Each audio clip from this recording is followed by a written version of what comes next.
पढ़ने चल रहे हैं चाणक्य नीति का 14वां अध्याय। देखने वाले एक ही वस्तु को 3 प्रकार से देखते हैं। योगी उसे अतिनिंदित शव के रूप में देखते हैं, कामी लोग सुंदर नारी के रूप में देखते हैं और कुत्ता उसे एक मांस के लोथड़े के रूप में देखता है। चाणक्य कहते हैं कि इस पृथ्वी पर 3 ही रत्न हैं, जल, अन्न और हितकारी वचन, परंतु मूर्ख लोग पत्थर के टुकड़े को रत्न कहते हैं। चाणक्य कहते हैं कि दरिद्रता, रोग, दुख, बंधन तथा आपत्तियां ये सब मनुष्य के अधर्म रूपी वृक्ष के फल हैं। मनुष्य जैसे कर्म करता है उसे वैसे ही फलों की प्राप्ति होती है। मनुष्य की दरिद्रता, दुखी होना, रोगों से युक्त रहना, सांसारिक बंधनों में फंसे रहना और इसके साथ अनेक प्रकार की आपत्तियां आदि होना, ये मनुष्य के दुष्कर्मों के ही फल हैं। इसलिए मनुष्य का कर्तव्य है कि वह शुभ कर्म करे ताकि उसका जीवन सुखपूर्वक बीते। आचार्य ने यहाँ कर्म के सिद्धांत का विवेचन करते हुए शुभ कार्य करने की प्रेरणा दी है, क्योंकि यही सुख का साधन है। चाणक्य कहते हैं धन भी पुनः प्राप्त हो सकता है, मित्र भी मिल सकते हैं, पत्नी भी फिर से मिल सकती है।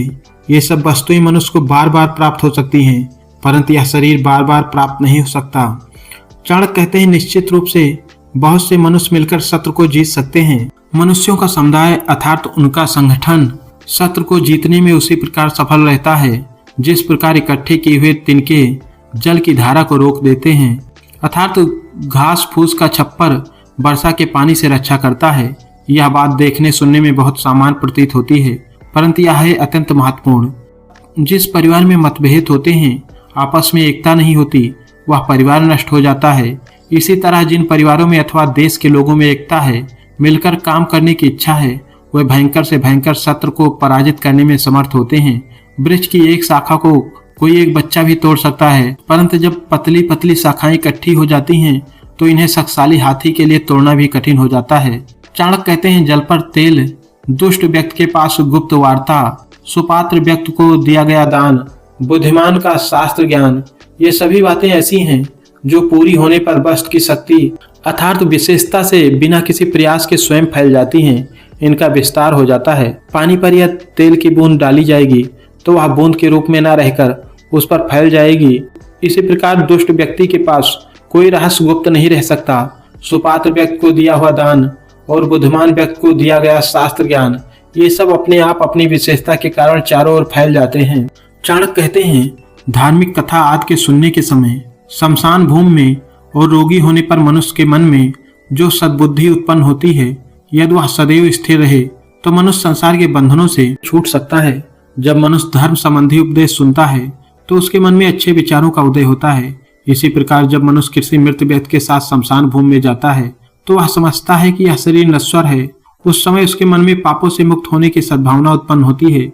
ऐसे ही जब मनुष्य रोगग्रस्त होता है तो वह प्रभु को याद करता है और उस समय सोचता है कि वह ऐसा कोई कार्य नहीं करेगा जिससे उसे फिर बीमार होना पड़े। चाणक्य कहते हैं कि यदि व्यक्ति सदैव इसी प्रकार सोचता रहे तो वह संसार के बंधनों से छूट सकता है, परंतु होता यह है कि जब मनुष्य धर्म सभा से उठ जाता है, शमशान भूमि से लौट आता है और रोग से मुक्त हो जाता है तो वह फिर संसार के उसी मोह माया जाल में फंस जाता है।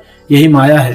चाणक्य कहते हैं दुष्कर्म करने के बाद पश्चाताप करने वाले मनुष्य की बुद्धि जिस प्रकार की होती है, वैसी बुद्धि यदि पाप करने से पहले भी हो जाए तो सभी को मुक्त प्रदान हो सकती है। मनुष्य बुरा कार्य करने के बाद पछताता है, उसे अपने किए हुए कार्य पर पछतावा होता है। वो जानता है कि उसने वो किया है जो उसे नहीं करना चाहिए।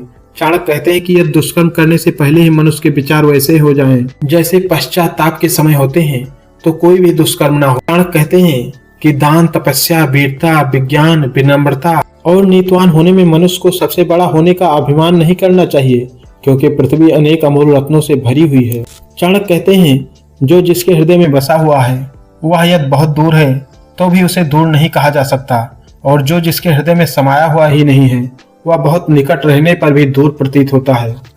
चाणक्य कहते हैं जिन लोगों में सच्चा प्रेम है वह एक दूसरे से बहुत दूर रहते हैं तो भी उन्हें दूर नहीं मानना चाहिए, परंतु जिसने किसी के दिल में घर नहीं किया वह पास रहने से भी दूर रहता है। आचार्य के अनुसार सच्चे प्रेम में दूरी का कोई महत्व नहीं है। चाणक्य कहते हैं जिसका बुरा करने की इच्छा हो उससे सदा मीठी बात करनी चाहिए, जैसे शिकारी हिरण को पकड़ने से पहले मीठी आवाज में गीत गाता है। इस श्लोक में एक सामान्य संसारिक बात कही गई है जो मन अपने पाप के कारण किसी का अहित चाहता है वह पहले सदा मीठी मीठी बातें करता है। जिस प्रकार हिरण आदि का शिकार करने से पहले शिकारी मधुर आवाज में गीत गाता है, सांप को पकड़ने वाला मस्त होकर बीन बजाता है, इस प्रकार ये दोनों मधुर स्वर के आकर्षण में बंध कर शिकारी के पास खुद आ जाते हैं तो शिकारी उन्हें पकड़ लेता है। जब तक दूसरे में असुरक्षा की भावना है उसके मर्म स्थल पर आघात नहीं किया जा सकता। चाणक्य कहते हैं कि दुष्ट व्यक्ति अहित करने की इच्छा से मीठी मीठी बातें करते हैं। ऐसा करके वे पहले रिझाते हैं फिर हानि पहुंचाते हैं। जुआरी पहले लाभ होने का लालच दिखाता है, जिससे भोला भाला व्यक्ति उसके जाल में फंसकर बड़ी सी रकम दांव में लगा देता है और अपनी हानि कर बैठता है। चाणक्य कहते हैं राजा, अग्नि, गुरु और स्त्री इनके पास हर समय नहीं रहना चाहिए। ऐसा करने से मनुष्य को हानि हो सकती है, परंतु इनसे दूर रहने से भी मनुष्य को कोई लाभ नहीं होता। इसलिए इनसे व्यवहार करते समय व्यक्ति को बहुत सोच समझकर बीच का रास्ता अपनाना चाहिए। इसी को मध्यम मार्ग कहते हैं। मध्यम मार्ग का अर्थ है कि व्यक्ति को किसी वस्तु अथवा विचार में ना तो अधिक लिप्त होना चाहिए और न ही उसका सर्वथा परित्याग करना चाहिए। मध्यम मार्ग में दोनों छोरों का परित्याग करना पड़ता है और एक बीच का रास्ता अपनाना पड़ता है। गौतम बुद्ध ने इसी मार्ग को अपनाने पर बल दिया था। श्री कृष्ण इसे समत्व कहते हैं। इसमें अति वर्जित है। कहते हैं अग्नि, जल, स्त्रियां, मूर्ख, सांप और राज परिवार का सेवन करते समय मनुष्य को सदैव सावधान रहना चाहिए, क्योंकि ये 6 कभी भी मृत्यु का कारण हो सकते हैं। चाणक्य कहते हैं कि संसार में वही जीवित रहता है जिसमें गुण और धर्म जीवित रहता है। गुणों और धर्म से रहित मनुष्य का जीवन व्यर्थ है। इस संसार में गुणी व्यक्तियों के जीवन को श्रेष्ठ माना गया है।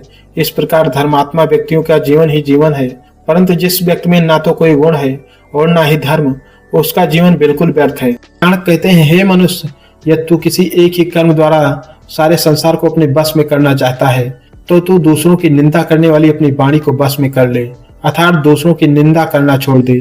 दूसरों की निंदा छोड़ने का अर्थ है अपनी आलोचना और दूसरे के गुणों को ग्रहण करना। ऐसा करने वाला सहज रूप से विश्व को जीत लेगा। चाणक्य कहते हैं जो अवसर के अनुकूल बात करना जानता है, जो अपने यश और गरिमा के अनुकूल मधुर भाषण कर सकता है और जो अपनी शक्ति के अनुसार क्रोध करता है, उसी को वास्तव में विद्वान कहा जाता है। व्यक्ति को अवसर के अनुकूल ही वाक्यों का प्रयोग करना चाहिए और उस समय इस बात का सदैव ध्यान रखना चाहिए कि इससे प्रतिष्ठा बढ़ेगी अथवा घटेगी। जो व्यक्ति समय के अनुकूल बात नहीं करता, जिसे अपने मान अपमान का कोई ज्ञान नहीं, या जो प्रिय भाषण अथवा मधुर भाषण करना नहीं जानता, वो मूर्ख है। जो व्यक्ति समय के अनुरूप बात करता है, अपनी शक्ति के अनुसार क्रोध करता है, वही पंडित अथवा सब कुछ जानने वाला विद्वान है। चाणक्य कहते हैं एक ही चीज को देखने वाले प्राणी 3 प्रकार से देखते हैं। योगी उसे अति निंदित शव के रूप में देखते हैं, कामी लोग सुंदर नारी के रूप में देखते हैं और कुत्ता उसे एक मांस की लोथड़े के रूप में देखता है। भेद दृष्टि का है, बस तो एक ही है। जैसी दृष्टि वैसी सृष्टि, यह एक व्यवहारिक और दार्शनिक सिद्धांत है। आचार्य ने सुंदर उदाहरण से इसकी पुष्टि की है।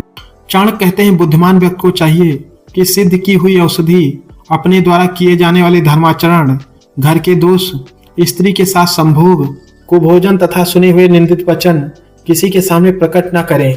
चाणक्य कहते हैं जब तक सभी को आनंद देने वाली बसंत ऋतु आरंभ नहीं होती तब तक कोयल मौन रहकर अपने दिन बिता देती है, अर्थात बसंत ऋतु के आने पर ही कोयल की कूक सुनाई देती है।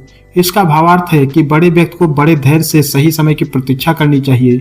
सही समय पर कही गई सही बात ही असरदार होती है। चाणक्य कहते हैं जीवन को सही से बिताने के लिए धर्म का आचरण, धन पैदा करना, अन्नों का संचय, गुरु के वचनों का पालन, अनेक प्रकार की औषधियों का संग्रह विधि पूर्वक और यत्न से करना चाहिए। मनुष्य को चाहिए कि धन, धर्म, अन्न, गुरु की कही हुई बातें और अनेक प्रकार की उपयोगी औषधियों को संग्रह करता रहे। जो मनुष्य ऐसा नहीं करता उसे जीवन में तरह तरह की कठिनाइयों का सामना करना पड़ता है। चाणक्य कहते हैं हे मनुष्य, दुष्टों के संग को त्याग दो और सज्जन पुरुषों का संग करो। दिन रात अच्छे कार्य किया कर, सदैव संसार को नाशवान समझकर परमेश्वर का ध्यान किया कर। मनुष्य को जीवन में क्या करना चाहिए और क्या नहीं, इसी का सूत्र है मानो या श्लोक। नैतिकता का सार संक्षेप निहित है इस श्लोक में।